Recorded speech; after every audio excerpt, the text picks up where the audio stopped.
सरकार हमसे डरती है, पुलिस तो आगे करती है। सरकार हमसे डरती है, पुलिस तो आगे करती है। लड़ेंगे जीतेंगे, लड़ेंगे जीतेंगे, लड़ेंगे जीतेंगे, लड़ेंगे इधर आ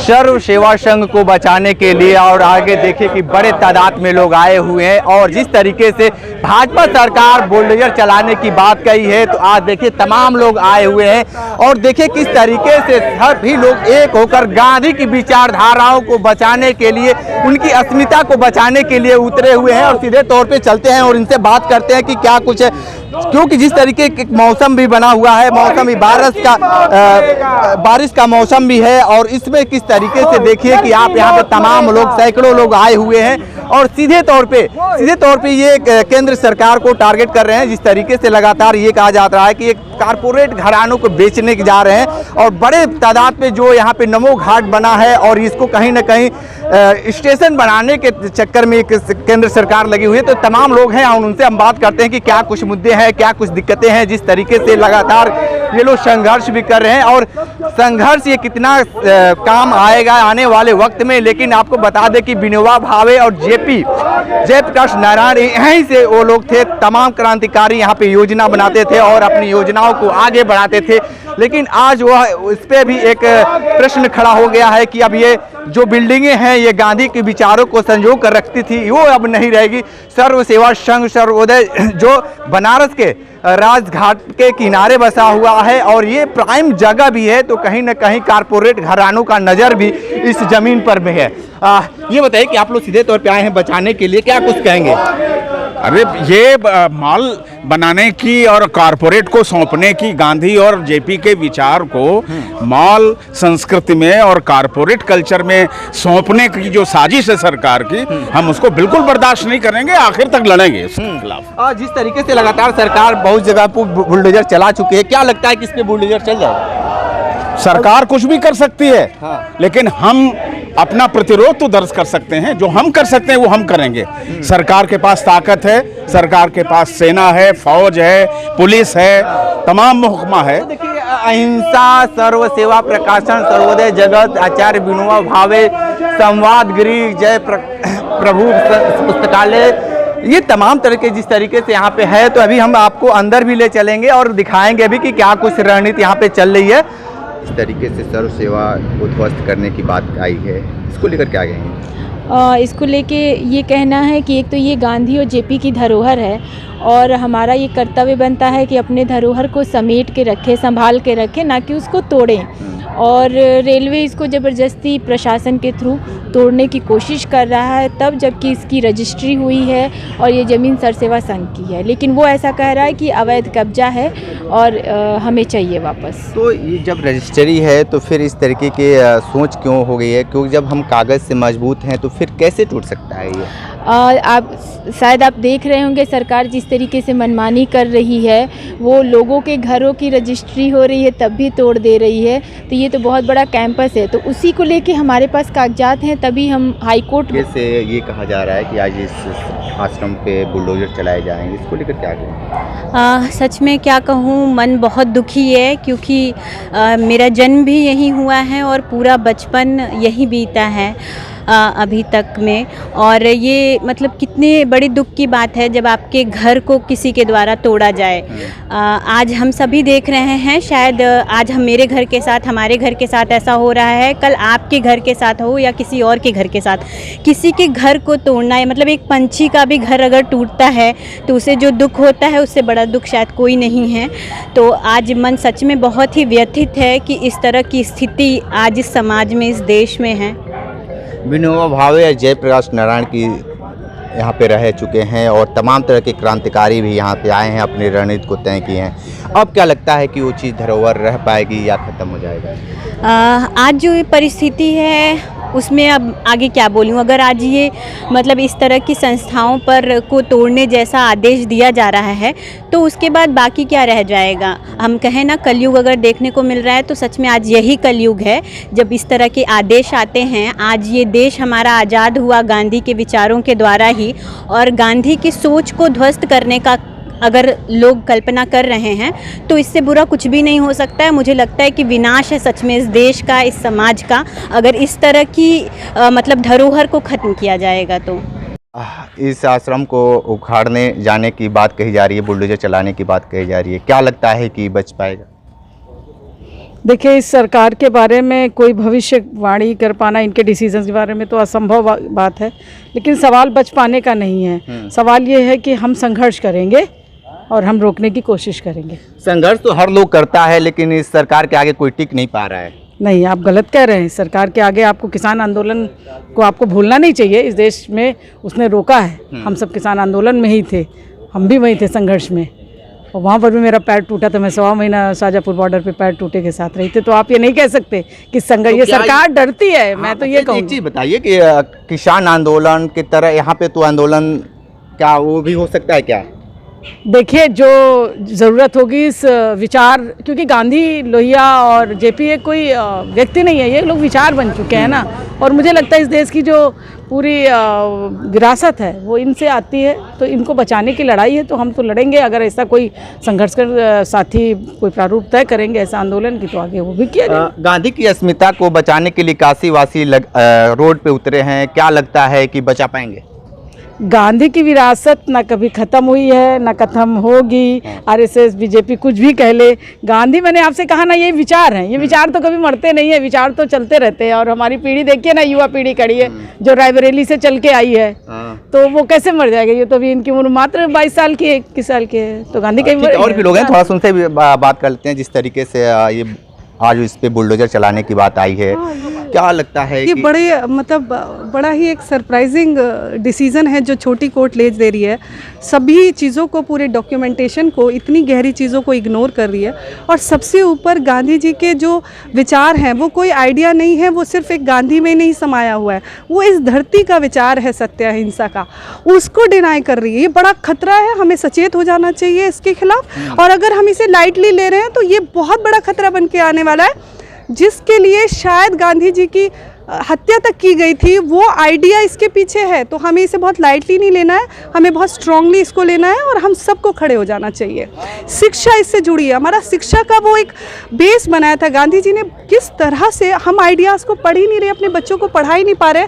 जिस तरह से गांधी जी ने विचार दिए उस पर अगर हमारी फाउंडेशन खड़ी हो जाए तो ये हिंदुस्तान बहुत खूबसूरत, बहुत जल्दी बन सकता है। लेकिन वो सब तहस नहस करने की तैयारी है, और ये इसके लिए हम सबको, यूथ को खासकर, बहुत ज़रूरी है कि हम लोग सचेत हो जाएं। ठीक है, आप एक यूथ हैं और गांधी को बहुत सारे लोग पढ़ते हैं, लेकिन अब बहुत सारे विचार बदल गए हैं। आपको क्या लगता है कि यह जो आश्रम है, जो विनोबा भावे और जेपी आंदोलन के समय के तमाम क्रांतिकारी यहाँ पे आते थे अपनी योजनाएं बनाते, ये जो भी अभी हो रहा है, ये ना ही सिर्फ गांधी जी को मिटाया जा रहा है, बल्कि बहुत से इम्पॉर्टेंट प्रिंसिपल्स को इसके साथ हटाया जा रहा है जो गांधी जी ने, और बहुत से उस समय, बिकॉज़ ये गांधी जी का अकेला बिल्डअप इस्टेब्लिश नहीं है, बहुत से चाहे उस समय क्रांतिकारी हों, उन सबका इसमें रोल है। तो और ये हटाना मतलब लोगों के खिलाफ जाना, लोगों की मान्यताओं के खिलाफ जाना। गांधी जी ने जो कुछ भी हमारे देश के लिए करा है, और जिन भी क्रांतिकारियों ने, चाहे भगत सिंह हो, किसी ने भी हमारे लिए करा है, उनके खिलाफ जाना है। और ये एक तरीके से देश का मजाक बन चुका है। लोग इतने आंदोलन कर रहे हैं, आंदोलनकारियों की कोई इज्जत नहीं रह गई है, कुछ भी नहीं रह गया है। अभी डेमोक्रेसी नाम की भी नहीं है, उनकी ज़मीन नहीं है, ये हम सभी की ज़मीन है, गांधी जी की ज़मीन है, गांधी जी के विचारों की ज़मीन है, और उनको ये ऐसे नहीं हटा सकते। जो विरोध करता है उसको आतंकवादी, खालिस्तानी कह देते हैं सरकार वाले। तो क्या लगता है इस बार भी आपको कुछ ऐसा? तो फिर वो भी हुए, यही विरोधीकारी हुए, वो खालिस्तानी हुए, क्योंकि उन्होंने भी विरोध करके ही वो आज जहाँ हैं वहाँ हैं। लगातार बहुत सारे जगहों पे देखें कि बच्चों को पढ़ाते भी हैं, और बगल में एक मामला था उसमें भी आप चढ़ बढ़ कर हिस्सा ली, और आज गांधी जी के अस्मिता को बचाने के लिए भी तमाम लोग आए हुए हैं, और दूर दराज से और अलग विभिन्न जनपदों से भी लोग आए हुए हैं। क्या लगता है कि ये जो बिल्डिंगें हैं, चमचमाती बिल्डिंगें, पुरानी इमारतें जो दिख रही हैं, आज के बाद दिखेंगी या रह जाएंगी? देखिए, हमें तो यही उम्मीद है कि ये इमारतें बचें, और उसी के लिए सारी कोशिश जारी है। इतने सालों से जो ये चल रहा है गांधी संस्थानों पे अटैक, ये पहली बार नहीं हुआ है, और हम देख चुके हैं। से नफरत क्यों करना शुरू कर दी हैं लोग? क्योंकि गांधी तो हर के दिल में बसे हैं, चाहे बच्चा हो चाहे बुजुर्ग हो, लेकिन जब से ये सरकार आई है हर लोग गांधी को लेकर तमाम तरह के अड़चने पैदा कर रहे हैं। देखिए, ये इसका कारण ये है कि सही उसमें अगर देखा जाए तो हमारे यहाँ पे जो सबसे बड़ा सेकुलर नेता हुआ, लीडर हुआ, वो गांधी जी हुए इंडिया में। और ये सरकार ऊपर से सेकुलर बोलती है अपने आप को, लेकिन इसके कर्म जो हैं वो सेकुलर वाले नहीं है। तो सबसे पहले तो जो जनक है सेकुलरिज्म का, जिन्होंने सेकुलरिज्म को सही मायने में बिना बोले, बिना उसकी परिभाषा देते हुए सही मायने में जिस तरीके के कर्म किए गांधी जी ने, जिस तरीके से सारे लोगों को, सारी जातियों को, सारे धर्म के लोगों को अपने साथ जोड़ा और एक साथ स्वतंत्रता की लड़ाई लड़ी, तो उन्होंने सेकुलरिज्म का कभी नाम नहीं लिया, लेकिन उनके सारे एक्शन जो थे वो इस सेकुलरिज्म को ही बढ़ावा देते थे। तो उसके जनक को ही ख़त्म कर देना, तभी तो वो सक्सेसफुल होंगे। तो एक बड़ी सोची समझी साजिश है। आप जब देखेंगे, याद करेंगे, जब ये सरकार आई थी, मोदी जी की सरकार जब सबसे पहले आई थी 2014 में, तो उन्होंने गांधी जी को शांति के लिए सबसे पहले याद किया जाता है। अगर गांधी जी हैं तो सबसे पहले पीस नाम का शब्द हमारे दिमाग जहन में आता है, लेकिन उन्होंने सबसे पहले उनको सफाई के साथ जोड़ दिया, सफाई अभियान, स्वच्छता के। और शुरू के एक साल और हर साल एक उस पे गांधी जी की स्वच्छता दिवस को ही, तो हम भूल गए कि 2 अक्टूबर को हम गांधी जी को याद करते हैं, शहादत दिवस में हम गांधी जी को याद करते हैं, लेकिन वो सारे भूल के स्वच्छता के दिन हम उनको याद करने लग गए। और धीरे धीरे जो वो एक चश्मा लगता था गांधी जी का, स्वच्छता दिवस पे जो पूरे बैनर होते थे उस पे गांधी जी का चश्मा जो लगाया जाता था, मैंने खुद दिल्ली में देखा और पूरे इंडिया में घूम के देखा कि वो धीरे धीरे साल दर साल वो चश्मा भी हट गया, उनका वो चश्मा हट गया। और फिर वहाँ पे नरेंद्र मोदी जी की और वहाँ के जो स्टेट गवर्नमेंट के जो सरकार के जो वो होते थे मिनिस्टर, उनकी फ़ोटो लगने लग गई। तो यानी कि धीरे धीरे उन्होंने गांधी जी को पहले तो शांति से हटा के, गांधी जी बिल्कुल स्वच्छता को लेके बात करते थे, लेकिन गांधी जी को सोचते ही मन में जो सबसे पहला वो आता है वो है शांति का। तो वहाँ से उन्होंने उसको ख़त्म कर दिया, और ये उनकी लगातार कवायद रही है कि उनका नामो निशान हटा दें। और ये अब हम देख रहे हैं कि फिज़िकली किस तरीके से गांधीयन इंस्टीट्यूशंस पे अटैक हो रहे हैं। कैसे आज यहाँ पे लोग, काफ़ी लोग आए हुए हैं इस धरोहर को बचाने के लिए, क्या कुछ कहेंगे इसके लिए? इसके लिए तो पहले हम ये कहेंगे कि हम बड़े शर्मिंदा हैं, गांधी तेरे कातिल जिंदा हैं। और सवाल इस बात का नहीं है, सवाल इस बात का है कि सारी लोगों की आस्थाएं, जो समाज के लोग जुटे हुए हैं, गांधी के विचारों से जुटे हुए हैं, उन विचारों की हत्या की जा रही है। ये तानाशाही सरकार, जो ये सरकार चाहती है कि गरीब, मजदूर, कमज़ोर किसानों को कुचल कर रख दिया जाए और उद्योगपतियों को ये सारे संसाधन और सारी व्यवस्थाएं दे दी जाए। और ये सरकार ऐसी सरकार है जो जुल्मी सरकार है, अत्याचार की इंतहा हो चुकी है।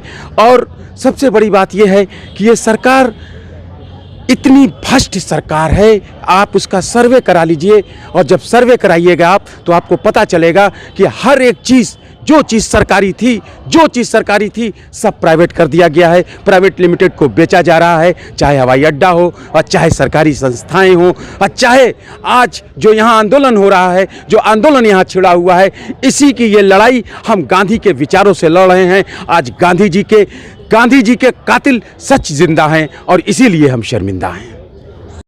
जिस तरीके से लगातार आप लोग बारिश में भीगते हुए आंदोलन कर रहे हैं और इस गांधी जी के विचारों को बचाने के लिए, क्या लगता है कि आज बुलडोजर चल जाएगा या बच जाएगा? देखिए, जब तक गांधी के विचार, गांधी की आत्मा इस लोकतंत्र के प्रति जिंदा रहेगी तब तक ये भारत जिंदा रहेगा। जब तक जयप्रकाश नारायण आचार्य विनोबा की सोच से ये गांधी संस्थान हिंदुस्तान में चलते रहेंगे तब तक लोकतंत्र जिंदा रहेगा।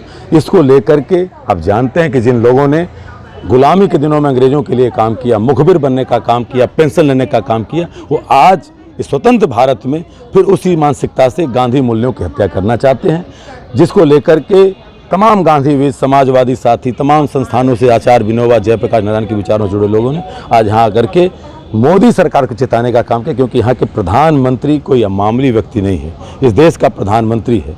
और देश के प्रधानमंत्री को तय करना है कि एक तरफ जब आप यूएस जाते हो, विदेशों में जाते हो तो राष्ट्रपिता गांधी के सामने दंडवत करते हो, और आपके इस संसदीय क्षेत्र में गांधी संस्थान को मिटाने के लिए योगी आदित्यनाथ का बुलडोजर तैयार है, डीआरएम का बुलडोजर तैयार है। आपको बताना पड़ेगा नरेंद्र मोदी जी कि आप गांधी विचार गांधी के साथ हो कि गोडसे के साथ हो। तो जिस तरीके से लगातार आप लोग आंदोलन कर रहे हैं और यहाँ पे मांग रहे थे, अब तो कोर्ट का सीधे निर्णय आने वाला है 2:30 बजे, अब क्या कुछ लगता है कि कुछ बच पाएगा? देखिए, अंतिम उम्मीद इस लोकतंत्र की न्यायालय से है, क्योंकि संविधान के अनुरूप चलती है। लेकिन बात यह है इस कोर्ट को भी तय करना। मैं तो कहता हूँ कि माननीय न्यायालय को इस सवाल करना चाहिए कि जिस प्रशासन ने, शासन ने ये टिप्पणी की है कि कूट रचना की गई, जानते किसको कहा गया है? इस देश के द्वितीय प्रधानमंत्री काशी के गुदड़ी के लाल बहादुर शास्त्री को जोड़ा गया है, रेल मिनिस्टर हमारे बिहार के बगल के जगजीवन बाबू को जोड़ा गया है, हमारे देश के प्रथम राष्ट्रपति राजेंद्र बाबू को जोड़ा गया है, आचार्य विनोबा भावे को जोड़ा गया है। कहा गया कि कूट रचना, क्या ये लोग कूट रचना किए थे? अगर जिस अधिकारी ने ये भाषा का प्रयोग किया है, अगर न्यायालय उसको दंडित नहीं करता है, तो मुझे लगता है कि संविधान को, इस देश को बनाने में उन महापुरुषों के प्रति आपने कोई कार्रवाई नहीं की। दूसरी तरफ मैं उन अधिकारियों से कहना चाहता हूँ, खासकर कमिश्नर वाराणसी से, जो प्रधानमंत्री का एजेंट बन करके इस नमो घाट से लेकर के काशी स्टेशन से लेकर के इसको जो व्यावसायिक कॉरिडोर बनाने की योजना है, कहीं डॉकयार्ड बनाने की योजना है, कहीं हेलीपैड बनाने की योजना है, कहीं पे मार्केटिंग प्लाजा बनाने की योजना है, क्या इससे गांधी संस्थान, गांधी मूल्यों की सम्मान होगा? ये नरेंद्र मोदी जी को तय करना है। और जब जब इस देश पे ऐसी कोई आफत आती है, देश का प्रधानमंत्री चुप्पी साध लेता है। ये सवाल है, एक तरफ आज लोकतंत्र बचाने के लिए मणिपुर के लोग लड़ रहे हैं, वहाँ प्रधानमंत्री चुप हैं। बनारस में लोग गांधी मूल्यों की रक्षा करने के लिए देश भर से गांधीवादी जुटे हैं, आज यहाँ पे नरेंद्र मोदी चुप हैं। कब तक मोदी जी चुप्पी रखे रहोगे? क्या देश का प्रधानमंत्री केवल चुनाव लड़ने के लिए, प्रचार करने के लिए बना हुआ है? ये प्रधानमंत्री को जवाब देना है।